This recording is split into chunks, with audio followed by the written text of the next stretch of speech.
Hey crew, it's Ben, and I'm back with another Bible study.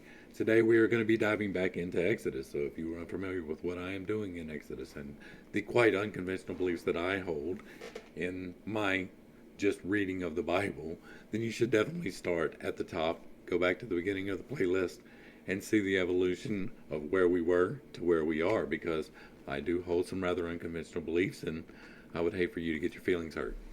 That being said, we are diving into Exodus 11 because we left off in Exodus 10. And so, at the end of Exodus 10, Pharaoh said, "Do not let me see your face again." Uh, Almost all of the plagues are done except for the last plague, and that's why we're here.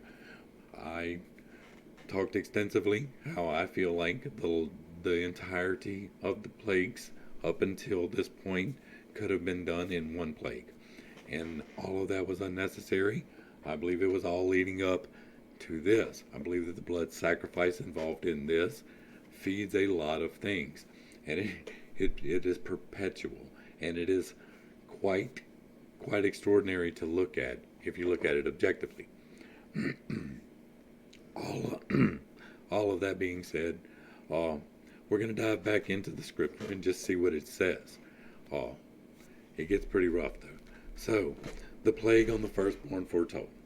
And then the Lord said to Moses, "I will bring upon Pharaoh in Egypt one more plague. After that, he will allow you to leave this place, and when he lets you go, he will drive you out completely. Now, announce to the people that men and women alike should ask their neighbors for articles of silver and gold." He's telling them now that they're going to be driven away, okay, and to go and ask their neighbors for gold. Okay, that's a little weird, but whatever. And the Lord gave these people favor sight. The people favor in the sight of the Egyptians. And moreover, Moses himself was highly regarded in Egypt by Pharaoh's officials and by the people. Now, before it was detested, now it's highly regarded. That's a little bit of a different way of dealing with people, right? Whether you detest them or whether they're highly regarded is a severe change in things. And Pharaoh has already said, "Don't let me see your face." But sure, okay, go and all of these people who have suffered all of these plagues because of your people, they highly regard you for bringing these plagues upon them. Sure. What I'm going to extrapolate from that is that they're terrified, right? All of these people are terrified of the works that are being done. And that energy of terror feeds a whole certain type of entity. The blood feeds another type of entity. And so Moses declared, "This is what the Lord says.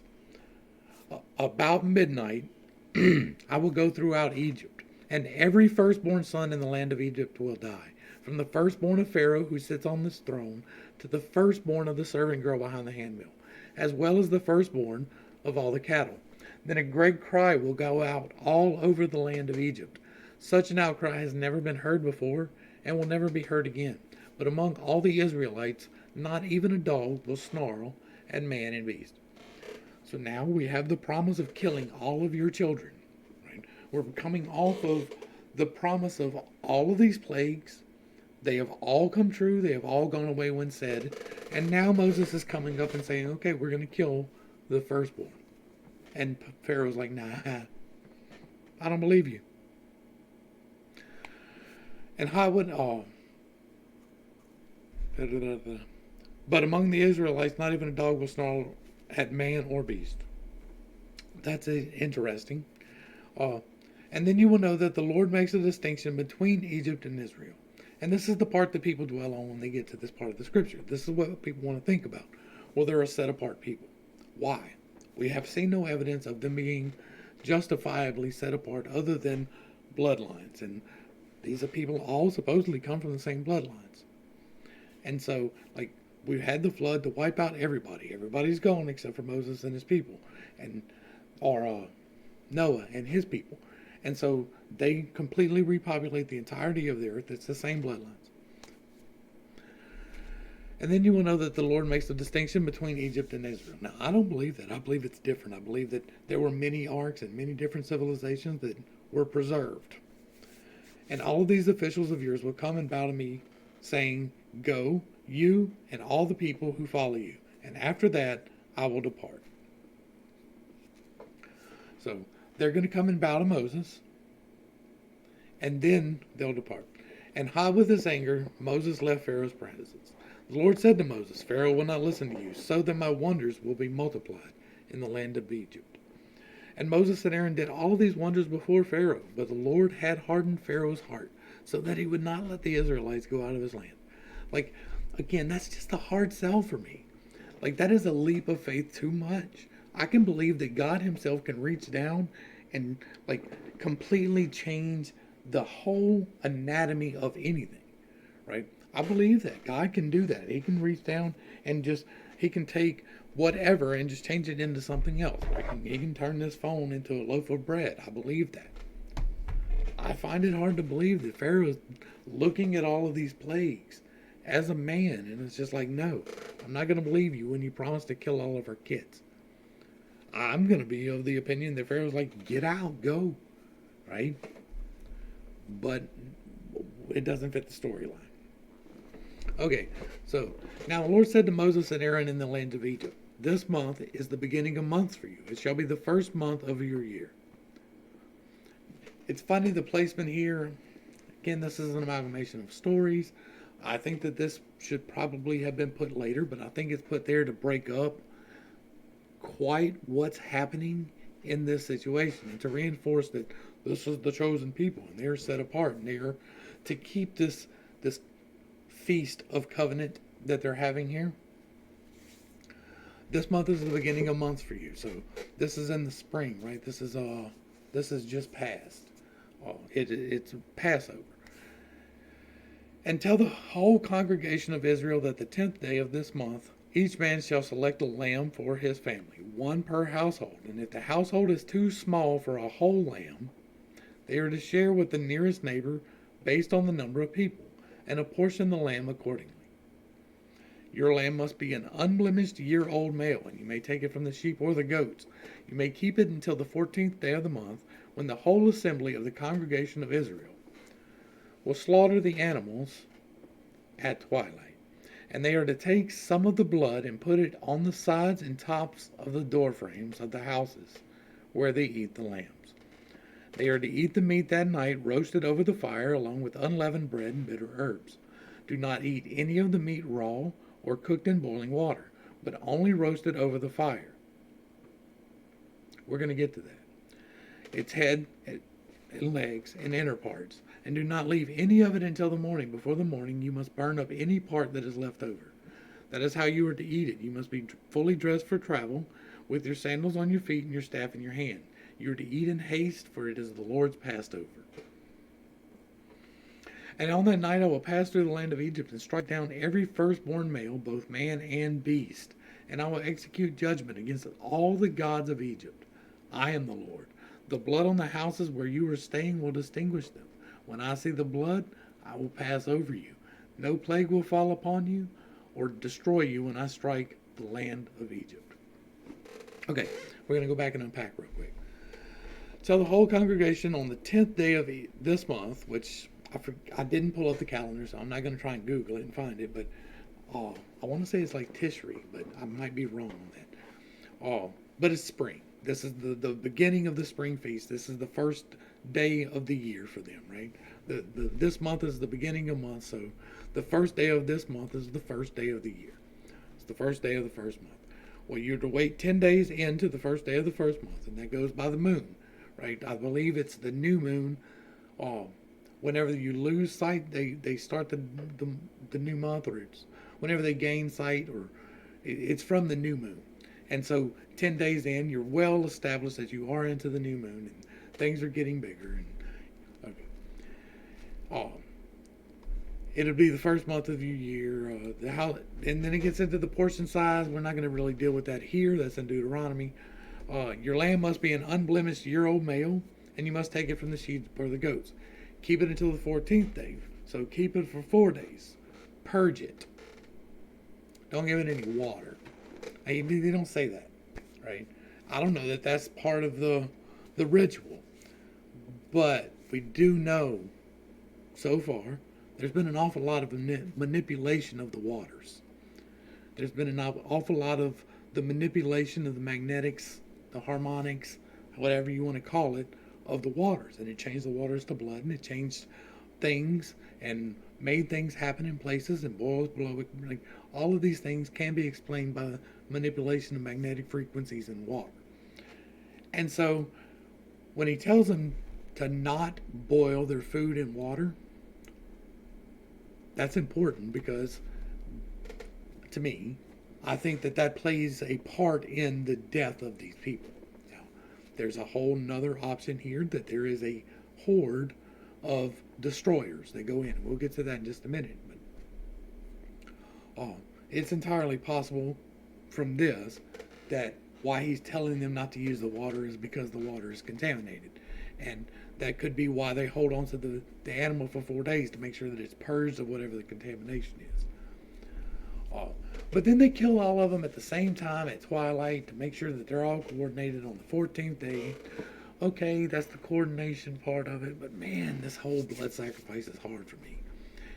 Knowing that we went from Noah, right? When Noah came and he was the only righteous man, and he got to bring his family with him because they were righteous.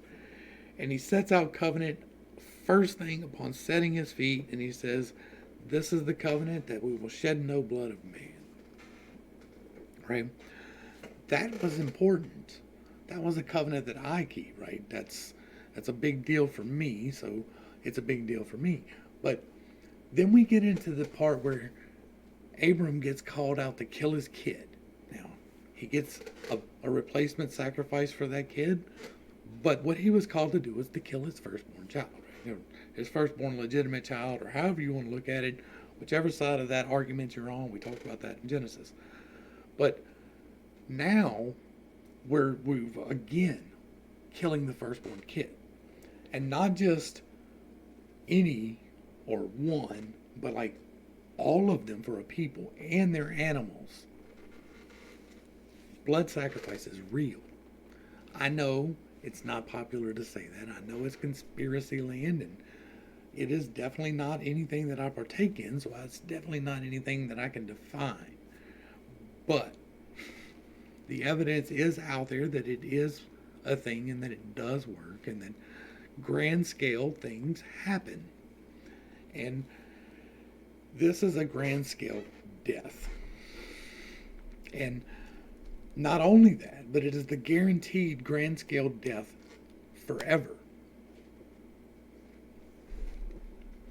And on that night I will pass through the land of Egypt and strike down every firstborn male, both man and beast, and I will execute judgment against all the gods of Egypt. Okay, we're not going to get into the theology side of that and talk about the different gods of Egypt and how some of them overlap with some of the biblical characters. What we will talk about is, and on this day will be a memorial to you, and you are to celebrate it as a feast to the Lord and a permanent statute for your generations to come. For 7 days you must eat unleavened bread, and on the first day you are to remove the leaven from your houses. Whoever eats anything leavened from the first day through the 7th must be cut off from Israel. Now, this is being presented right here as if it is being given as a command right here. But we see in a minute that it's not. This is an add-in. This is a justification. This is one of those small little contradictions and inconsistencies that add up to the greater whole of the great inconsistencies. And so we'll get back to that, but I wanted to point this out. And on the first day you're to hold a sacred assembly, and another on the 7th day. You must not do any work on those days except to prepare the meals, and that is all you may do. You are to keep the feast of unleavened bread, for on this very day I brought your divisions out of the land of Egypt.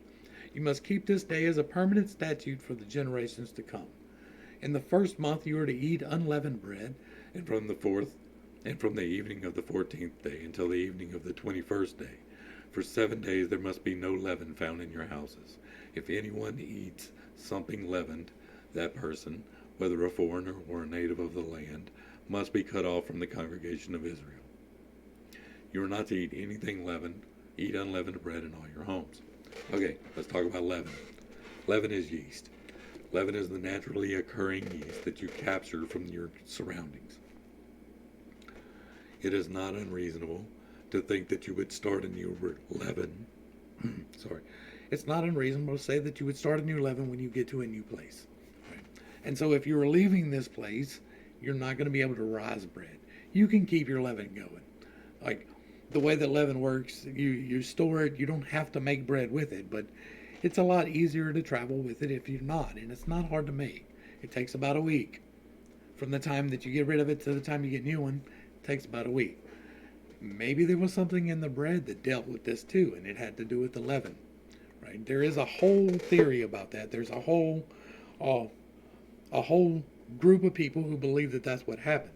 That the firstborn was, like, we've had this great grain famine because they killed off by hail and locust all of the grain plants. So there's only a little bit of grain available, and so that goes to the first. Right? The firstborn son gets to eat, and maybe that's the reason they got sick. That's totally believable. Well, I don't know. It's entirely possible that God just struck them down. He says that he sends a destroyer into their house and it kills them.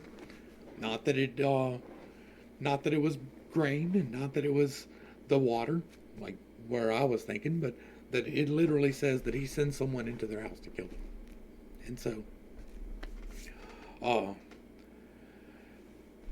as far as the foreigner, we're going to get back into that, but the foreigner of the native of the land who eat the leaven, whoever eats the yeast must be struck down. That's weird, right? If you can't take any of this bread with you, that's weird.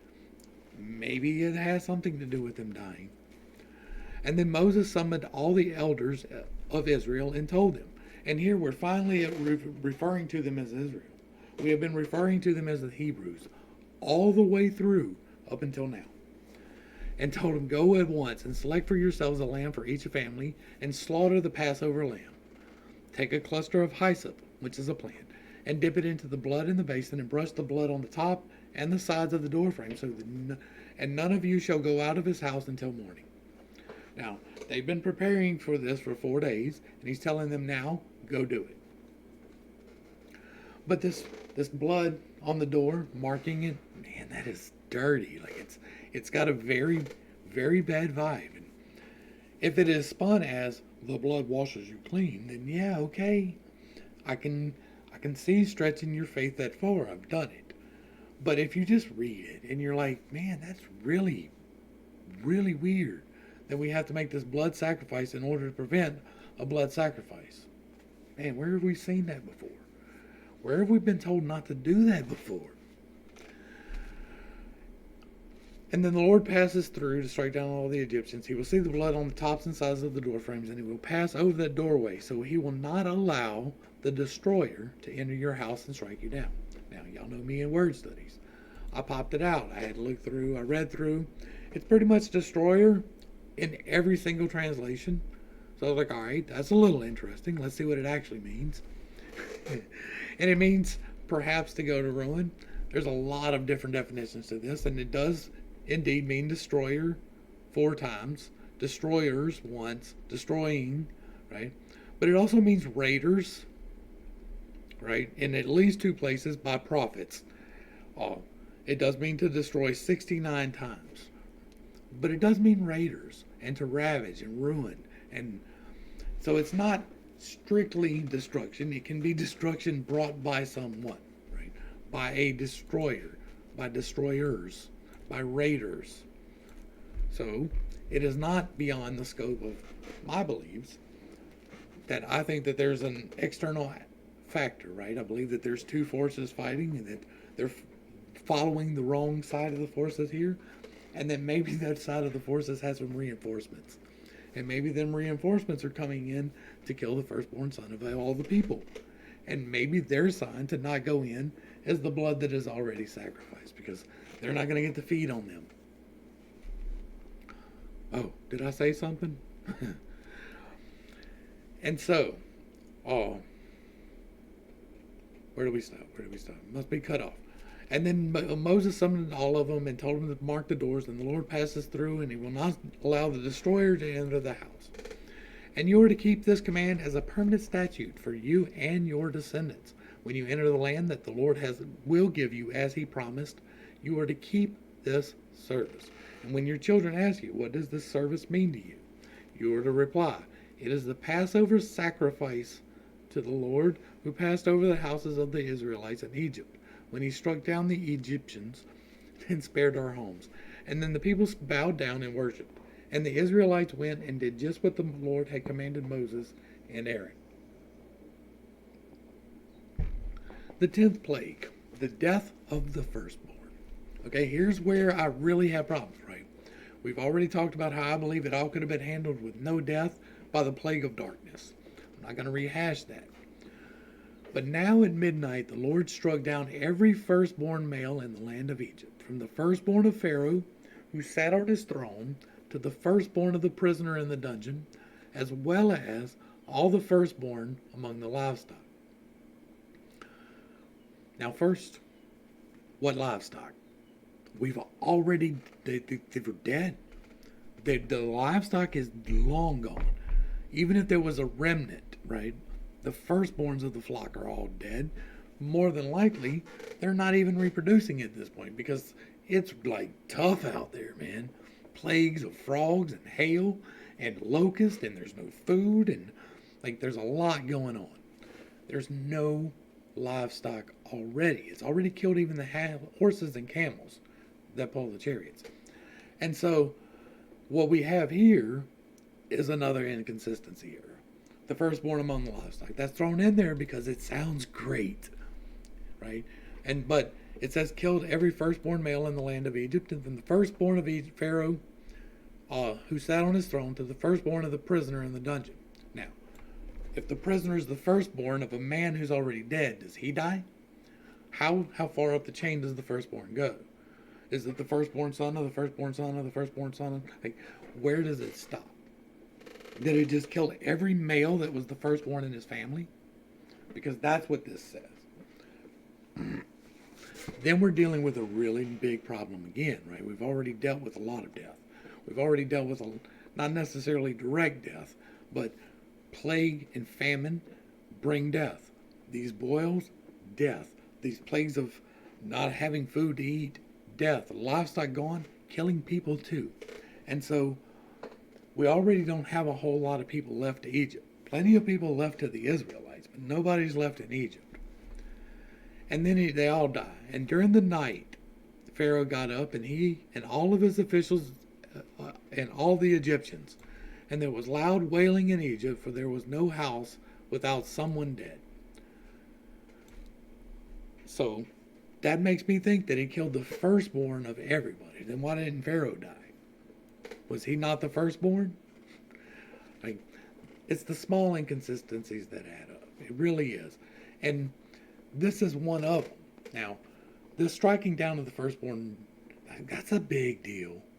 Like, I know that a lot of people believe that because later on there is a redemption arc that comes from this one guy dying, that requiring the sacrifice of everybody's firstborn child for their sins somehow does it. But it's not even for the sins. Like, that's not even what they're doing here. They're redeeming their child because it should have died instead of being passed over. And so they have to do that every year. And Exodus begins. And then Pharaoh summoned Moses and Aaron by the night and said, "Get up, lead my people, both you and the Israelites. Go, worship the Lord as you have requested. Take your flocks and herds as well, just as you have said, and depart, and bless me also." That's interesting, right? It defy belief that he didn't just kill them all. But I mean, I guess he doesn't have the manpower now. And in order to send them out of the land quickly, the Egyptians urged the people on, for otherwise, they said, we are all going to die. So the people took their dough before it was leavened, carrying it on their shoulders in kneading bowls and wrapped in clothing. They drove them out of the place. Right? That's what's happening. They didn't have time to leaven their bread. It takes about 7 days to re-leaven bread. You see what's going on here, right? But they've given it to them as a commandment prior. And that's to justify, like, they knew that they had to leave their bread. They knew that they didn't have leaven for a week. But what they didn't know was that they were told not to do that. They didn't know that. It just happened. And so they left carrying it on their shoulders and kneading bowls wrapped in their clothing. And furthermore, the Israelites acted on Moses' word and asked the Egyptians for articles of silver and gold and clothing. And the Lord gave the people such favor in the sight of the Egyptians that they granted their request. And in this way, they plundered the Egyptians. Okay, now, again, what we're talking about here is fear, right? They're very much afraid. The firstborn in every household has died. And the animals. After all of these plagues, these people are terrified. And so the Israelites are, yeah, give me all your silver and gold. Then we'll leave. And then they rush them out, throwing their stuff at them, saying, here, take it, go, get out of here. That wasn't part of the deal, right? That wasn't part of what they made the deal with Pharaoh to leave with. They were taking their wives and their children and their flocks. They're the only ones that have flocks left. There's no flocks left to the Egyptians. But they're going to take all of their flocks from Goshen. Let's pop over here and look at this land mass right here. Y'all get a good look at this nice green area right here, right? Okay, so that's the land mass we're talking about. And furthermore, they plundered them. They telling you right here that they just threatened them and took it. That's what happened. And so the Israelites journeyed from Ramses to Succoth with about 600,000 men on foot, besides women and children, and a mixed multitude also went up with them, along with great droves of livestock, both flocks and herds. So let's look at what we're dealing with here. 600,000 men and 600,000 women and at least say 600,000. We're going to go 120,000 and say there were two per family. But we've already talked prior to this that most likely it was more. Most likely it was significantly more, right? And a mixed multitude also went with him. So this is people who were not Israelites who went with him. A mixed multitude along with him, along with great droves of livestock, flocks, and herds. Driving livestock over great distances it's tough. Now let's look at numbers. We're going to take this 600,000 and we're just going to double it. Men and women, we're going to just count couples. We're going to assume that everybody is a couple, that there is no fluctuations, that it is 1.2 million people. And so here we have a list of United States because that is an easy reference for most of my audience. And we're going to look at population. And we're going to find 1.2. And the closest thing we have is Dallas, Texas. Anything smaller than Dallas, Texas is significantly smaller, like 300,000 smaller than what we're talking about. So Austin, Jacksonville, San Jose, Fort Worth, Columbus, all smaller. But let's just take Dallas, and y'all going to take a little trip with me because we're going to keep the scale the same here. Let's look at this rough area, right? And then we're going to drag this over to Dallas. And we're just going to look at Dallas real quick. It's right here. Same scale. That's roughly 1.2 million people. I don't think it's counting Fort Worth, but we're looking at roughly the same landmass. But here in Dallas, they live in skyscrapers. In Dallas, they have a population center that has severe urban density, right? We're not looking at that in the land of Goshen, right? We're not looking at that in this green spot in the middle of the Nile, right here. But this spot right here, you've got 1.6 million people crammed into this area. You don't have room for anybody else. There are no Egyptians living in this area. Right? This is all Israelis. And so they flee. You're looking at this landmass of people, right? This is people living in this area as closely packed as they can. And they probably take up the entirety of it plus some of the surroundings. And then you're going to drag them through this desert. Here's where things get a little bit unbelievable. Right? Like, it hasn't been unbelievable enough so far, but here's where it really gets unbelievable. Because you're talking about bringing 1.2 million adults through this desert.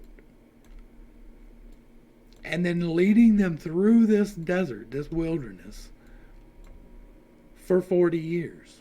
Now, we're going to talk about that when we get to it, but about what that means and this, what really went on. I believe these numbers are greatly exaggerated, but let's take them for what they go for right now. And so we're talking about 600,000 fighting men. 600,000 fighting men. Let's do this. We're going to do another Google search right here. Standing armies. Let's do current though, right? Let's do current. So y'all gonna bear with me on this trip real quick. Let's do it right here. It's DuckDuckGo. It's not Google, but standing armies current. Let's get a list. Biggest armies in the world, 2022. Only necessary. China has 2 million. All right. United States has 1.3 million, right? So we're talking about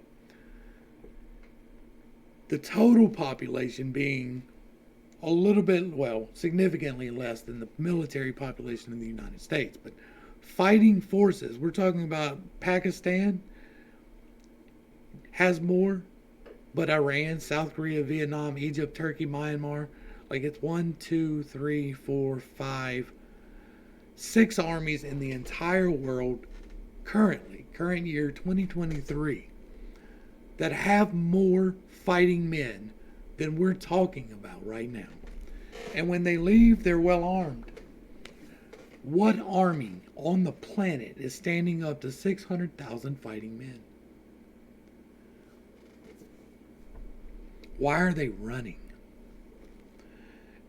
And since their dough had no leaven, and the people baked what they had brought out of Egypt into unleavened loaves, for when they had been driven out of Egypt, they could not delay and had not prepared any provisions for themselves. And now we have the justification, like the actual why that they built the Passover off of.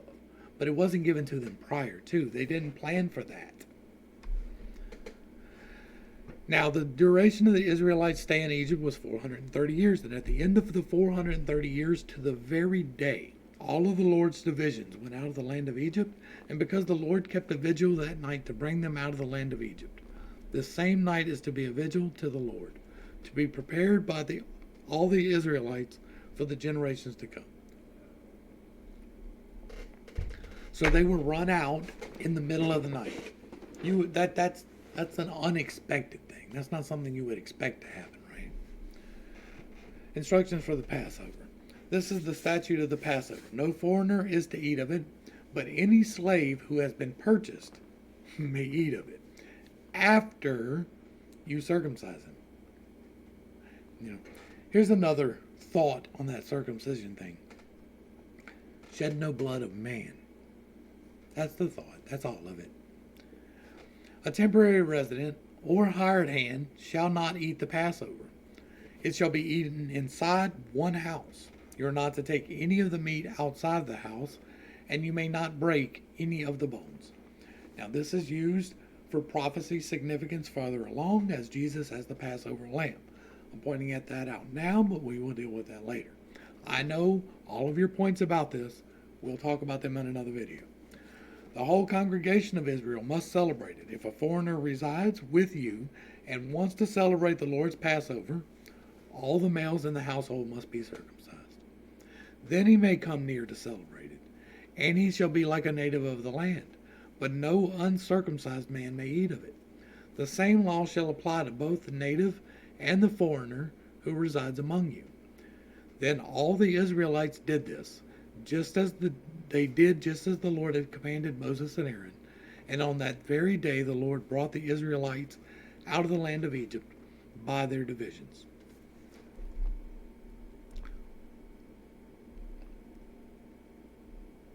Okay, yes, we are going to get into 13. I wasn't sure if we were going to do 13, but I'm going to try and get through it. So give me 1 second to grab a drink.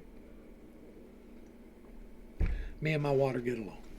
Okay, so the dedication of the firstborn. I do want to hit this in this part. So, and then the Lord said to Moses, consecrate to me every firstborn male. Every firstborn from every womb among the Israelites belong to me, both man and beast.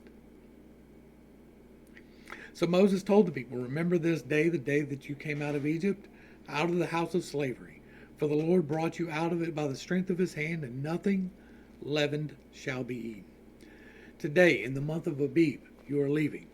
And when the Lord brings you into the land of Canaanites, Hittites, Amorites, Hivites, and Jebusites, the land he swore to your fathers that he would give to you, a land flowing with milk and honey, you shall keep this service in this month. For 7 days you are to eat unleavened bread, and on the 7th day there shall be a feast to the Lord. Unleavened bread shall be eaten during those 7 days, and nothing leavened may be found among you, nor shall leaven be found anywheres within your borders. And on that day you are to explain to your son, this is because of what the Lord did for me when I came out of Egypt. It shall be a sign for you on your hand, and a reminder on your forehead, that the law of the Lord is to be on your lips. For with a mighty hand the Lord brought you out of Egypt. Therefore you shall keep this statute at the appointed time, year after year. There is a mark that goes roughly like a door, with a brush stroke, that is worn on the head and the hand. Because, got to remind that blood sacrifice being made.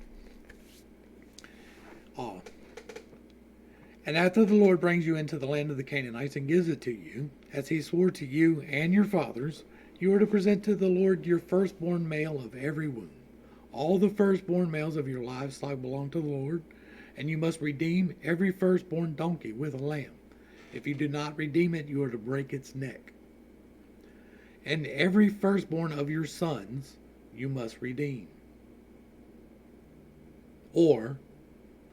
And in the future, when your son asks you, what does this mean? You are to tell him, with a mighty hand the Lord brought us out of Egypt, the house of slavery. And when Pharaoh stubbornly refused to let us go, the Lord killed every firstborn in the land of Egypt, both man and beast. And this is why I sacrifice to the Lord the firstborn male of every womb. But I redeem all the firstborn of my sons.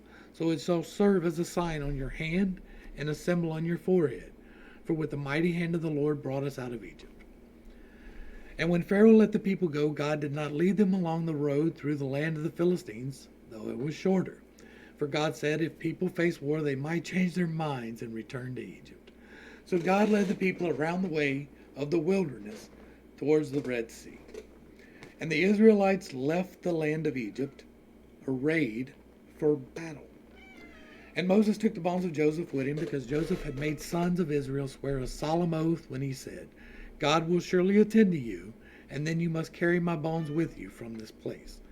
And they set out from Succoth and camped at Etham on the edge of the wilderness.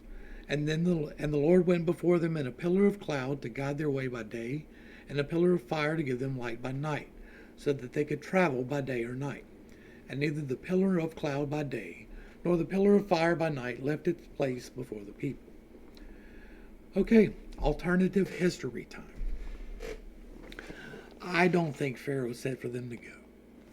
I think that if this plague happened, the people rose up and said, carry y'all's behinds on down the road, take all that you want, and go. And then Pharaoh finds out later. I think that they're scared because Pharaoh doesn't know, and they think that they're going to be pursued despite the fact that there are no livestock to carry a chariot. That's an important thing to remember. Like, they told us that it killed all the horses. Who's who's pulling the chariots? Right? The oxen are dead, the horses are dead, and the camels are dead. Who's pulling the chariots? Who's feeding the troops? Where is the food coming from? Where's the grain coming from? Where are all the things coming from? We've had all of these plagues. It is entirely possible, alternative history time, and this is pure speculation and by no means an accusation meant upon anybody, but it is entirely possible that when the houses were sealed for the night, that the horde that went out and entered the houses of those who did not mark their door were those who marked their door. And they also carried out with them silver and gold. And they took off in the middle of the night because they ate their food quickly and took off before anybody awoke to find the cry and to start throwing a fit. And then they took off in a direction they were not expected to go because they thought that they could evade if they went that way. But that Pharaoh would send his troops along this way. Right? Let's talk about directions. Right? The land of the Philistines was right here. And it went up into the land that they were promised by God. But they were leaving here with 600,000 fighting men who are armed and arrayed for battle. And they're crossing across, the Suez Canal was not here, but they are going across could have been going across this desert with a significant lead in the middle of the night, because they would have had to alert Pharaoh down here in Cairo, and he would have had to follow them and pursue them. But instead, what they did was, all of these people, en masse, at least 1.2, but probably closer to 3 million people, all told.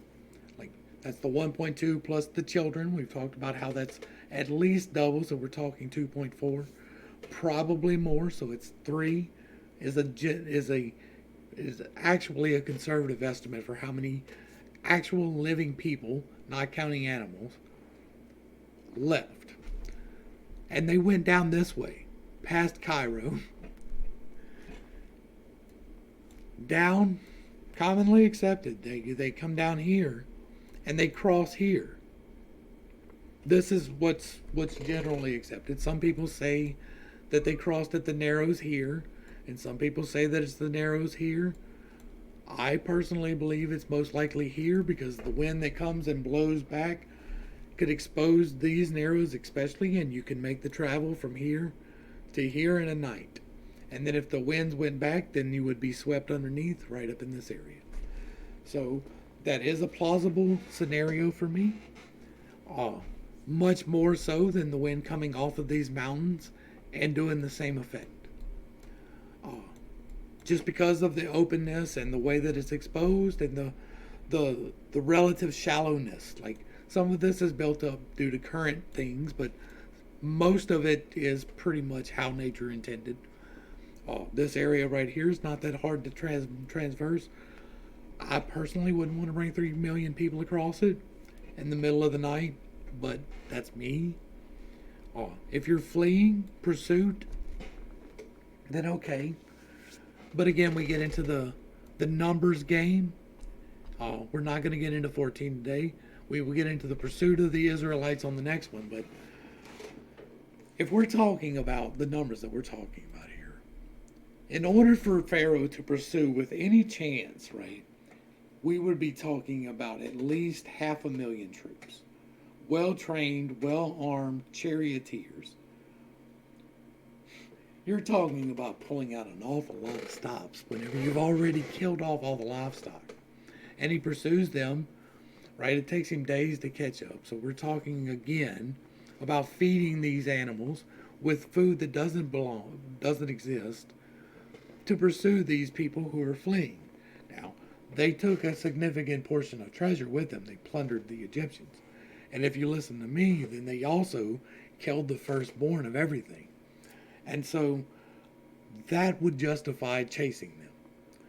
No other justification can I find, logically speaking, for Pharaoh to even chase them. Like, we are talking about 10 plagues that have completely destroyed your land.